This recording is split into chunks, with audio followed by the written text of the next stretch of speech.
about 11,800 UFO sightings between 1952 and 1969. One of the reports in the files of U.S. Air Force Project Blue Book came from U.S. Navy Commander Graham Bethune.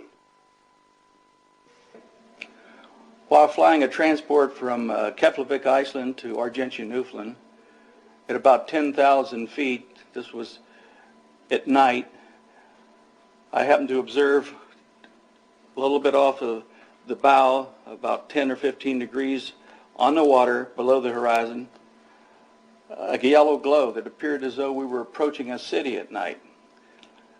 Since we were over 300 miles from Argentia, I knew that it couldn't be a city, that maybe possibly it were some ships lighted up, and that there were ships in the area that we didn't know about. I asked the navigator, and he said no, there were no ship plots, and that we were not close to land.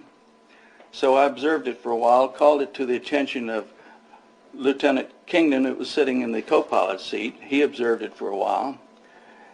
As we got close, within about 30 or 35 miles, the lights seemed to have a pattern. They were elongated, but it was not a circular type pattern, possibly the length of a couple of ships or 2 aircraft carriers, and the width of 2 aircraft carriers. After observing this for a while, we got within a range of, say, 30 miles, the lights went out, and all we saw in the water was a small halo.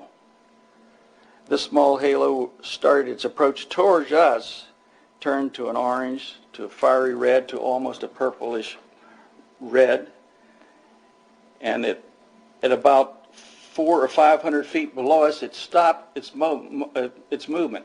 I had already disengaged the autopilot in order to try to go under this craft, because it looked like we were on collision course.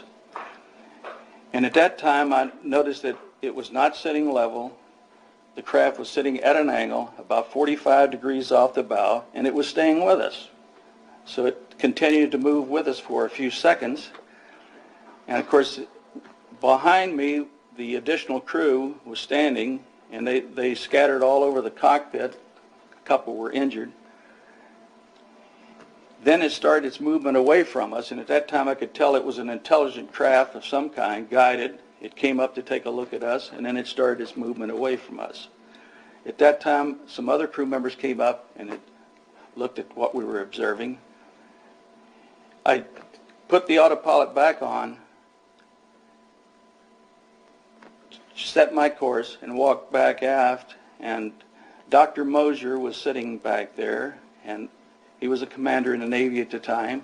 And I asked him, I said, "Doc, did you see what we saw?" He says, "Yes." He says it was a flying saucer. I didn't look at it because I don't believe in such things. So at that time, I rushed back to the cockpit, and I told Lieutenant Jones, who had taken my seat, I says, "Al," I says, "whatever you do, don't tell anybody that we saw a flying saucer, because they will probably lock us up when we land."